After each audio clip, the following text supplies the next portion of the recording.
So what we have here is x squared plus 3x minus 8 is a parabola, and the x squared is positive, so that means that it's shaped something like this. And then it's saying, when is this bigger than or equal to 0? So that's really saying this part and this part are when the function is bigger than or equal to 0.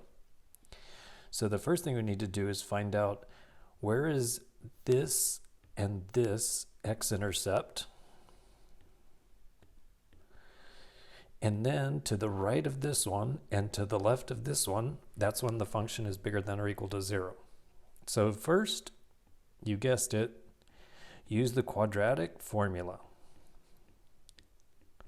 So basically we just, for a moment, pretend this is equal to 0. And I can't quite see the whole thing, minus 8. And when you set it equal to 0, it'll give us the two places where it hits the x-axis, and then we can finish from there. So for the quadratic formula, we've got the a is 1, the b is a 3, and the c is a negative 8. And by this point, we've done the quadratic formula many times, so hopefully I don't have to rewrite it again. We can just go on and do it. It's going to start with negative b. So negative 3 plus or minus the square root of b squared minus 4 times the a times the c. And the whole thing is divided by 2 times the a.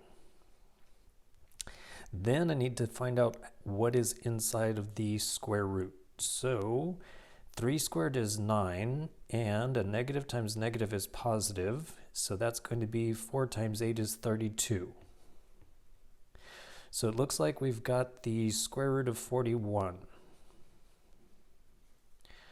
So x is equal to negative 3 plus or minus the square root of 41 divided by 2. And then I'm just going to go get a calculator and see what that equals. So parentheses negative 3 and then plus the square root of 41.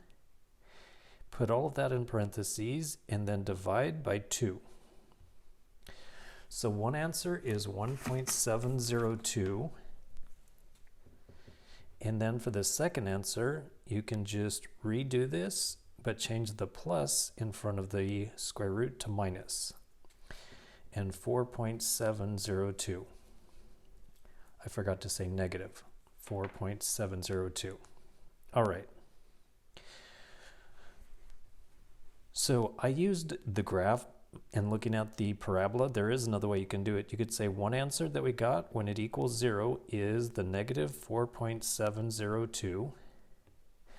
And the other one is positive 1.702.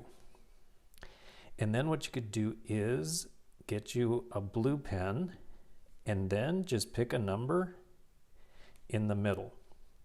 Also, you could pick a number over here. Also, we could pick a number over here and see which intervals make the original problem true. So in the middle, an easy one number to use would be x equals 0. On the right, an easy number to use would be x equals, let's say, 2. And then on the left, we could test the number x equals negative 5. And then I just need to see what the original problem was again.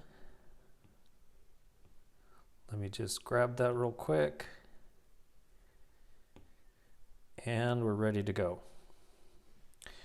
So for example, if I use x equals 0, so that would be 0 squared plus 3 times 0 minus 8. And then right now this is a question, is that bigger than or equal to 0? So that would leave negative 8 is bigger than 0. That is false. So the middle part is false.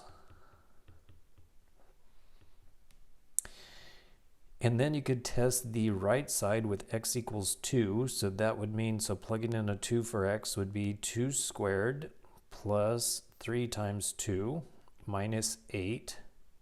Is that bigger than or equal to 0?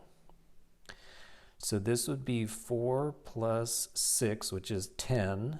and then minus 8, which is a 2. And so this one is true. So this side is making it true. The middle is not making it true. And if you test the left side, it would also make it true, because if you go back to that idea with the parabola, it's going to be the right side where the function is bigger than 0 and the left side. So finally, I just need to write this in interval notation. And let me just clean this up real quick.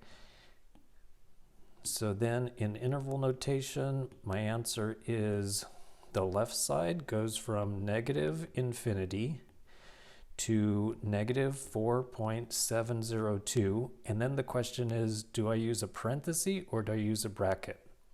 Well, because this has the equals, that means that it can equal it, so we use a square bracket. So use a square bracket. And then the right side would go from 1.702 to positive infinity, and that is the final answer.